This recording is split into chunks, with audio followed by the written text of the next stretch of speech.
প্ৰতিশ্ৰুতি অনুসৰি আজি মাৰ্ঘেৰিটাতো অংগনবাড়ী কৰ্মীলৈ মোবাইল বিতৰণ কৰা হয়।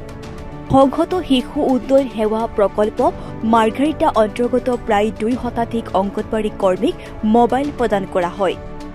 মাৰ্ঘেৰিটা ব্লক কনফাৰেন্স হলত অনুষ্ঠিত এখন সভাত আনুষ্ঠানিকভাৱে এই বঁটা প্ৰদান কৰে মাৰ্ঘেৰিটা বিধায়ক ভাস্কৰ শৰ্মাই।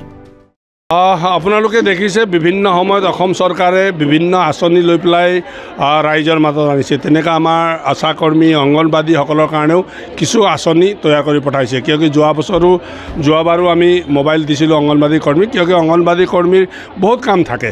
কিয় আজি স্বাস্থ্য যিটো মানুহৰ স্বাস্থ্যৰ যিটো সেইটো বিষয় লৈ পেলাই যিখিনি কৰণীয়খিনি অংগনবাদী কৰ্মীসকলে কৰে সেই কাম কৰিবৰ কাৰণে মুখ্যমন্ত্ৰী ডাঙৰীয়াই ভাবিলে যে তেখেতসকলক এখন ভাল মোবাইল দিয়াটো উচিত। গতিকে আমি আগৰবাৰো দিছিলোঁ, এইবাৰো আমি তেখেতসকলক মোবাইল বিতৰণ কৰিছোঁ। ঠিক সেইধৰণে আজি মাৰ্ঘেৰিটাতো প্ৰায় 200 অংগনবাদী কৰ্মীসকলক মোবাইল বিতৰণ কাৰ্যসূচী ৰাখিছে। CDPO ডাঙৰীয়ানী আছে ইয়াতে। প্ৰায় 10টামান অংগনবাদী কৰ্মীসকলক মই বিতৰণ কৰিলোঁ, বাকীখিনি CDPO বাইদেউ দিব।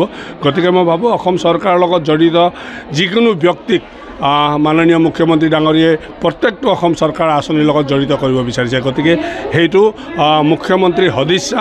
গতিকে এই চেগতে মই মুখ্যমন্ত্ৰী ডাঙৰীয়াক ধন্যবাদ জনাইছোঁ আৰু ছ'চিয়েল ৱেলফেয়াৰ ডিপাৰ্টমেণ্টৰ মুৰব্বীকো মই ধন্যবাদ জনাইছোঁ, মন্ত্ৰী বাইদেউকো মই ধন্যবাদ জনাইছোঁ যে আজি আশা কৰ্মীৰ আশা পূৰণ কৰিবলৈ বা অংগনবাদী কৰ্মীৰ আশা পূৰণ কৰিবৰ কাৰণে যিখিনি অনুভৱ কৰি পেলাই এইখিনি কাম কৰিছে, সঁচাকৈ অসম চৰকাৰৰ মাননীয় মুখ্যমন্ত্ৰীক আমি ধন্যবাদ দিব লাগিব।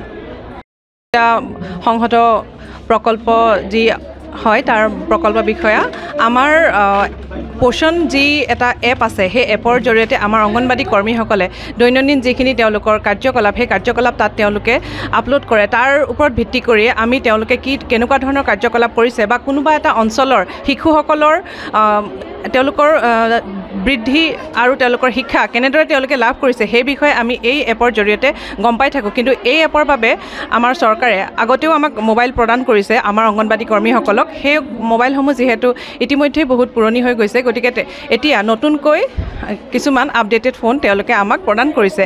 আমাৰ অতি সৌভাগ্য যে এই মোবাইল ফোনসমূহ আমি তেওঁলোকক প্ৰদান কৰিবলৈ সক্ষম হৈছোঁ একমাত্ৰ এই চৰকাৰৰ বাবেই।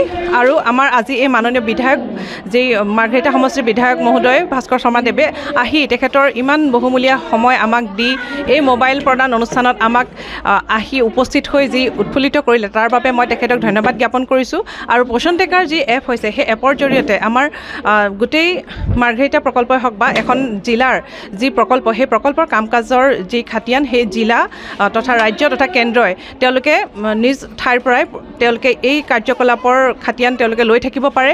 আমাৰ মাহে মাহে যি ৰিভিউ অনুষ্ঠান হয় সেই অনুষ্ঠানত এই পোষণ টেকাৰ এপৰ ওপৰত ভিত্তি কৰিয়েই আমাক কিছুমান প্ৰশ্ন সোধে তেওঁলোকে আৰু আমাৰ কাৰ্যকলাপৰ তেওঁলোকে উমান পাই থাকে। গতিকে মই ভাবোঁ এই যি মোবাইল আমাক চৰকাৰে প্ৰদান কৰিছে, এই কাৰ্যই আমাৰ যি বিভাগীয় কাম কাজসমূহ সুচাৰুৰূপে আগবঢ়াই নিয়াত আৰু অধিক আমাক সহায় কৰিব। ধন্যবাদ।